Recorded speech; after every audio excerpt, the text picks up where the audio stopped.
വിശുദ്ധ യോഹന്നാൻ്റെ സുവിശേഷം 1-ാം അധ്യായം 6 മുതൽ 13 വരെയുള്ള തിരുവചനങ്ങൾ. വചനം മനുഷ്യനായി. ദൈവമയച്ച ഒരു മനുഷ്യനുണ്ടായിരുന്നു. അവൻ്റെ പേര് യോഹന്നാൻ എന്നാണ്.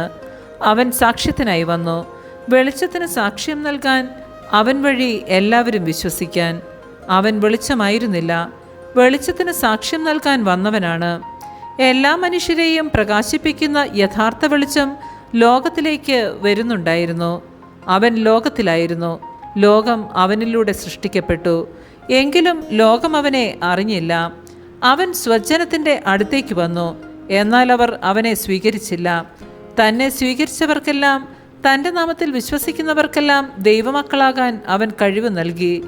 അവർ ജനിച്ചത് രക്തത്തിൽ നിന്നോ ശാരീരിക അഭിലാഷത്തിൽ നിന്നോ പുരുഷൻ്റെ ഇച്ഛയിൽ നിന്നല്ല, ദൈവത്തിൽ നിന്നത്രേ.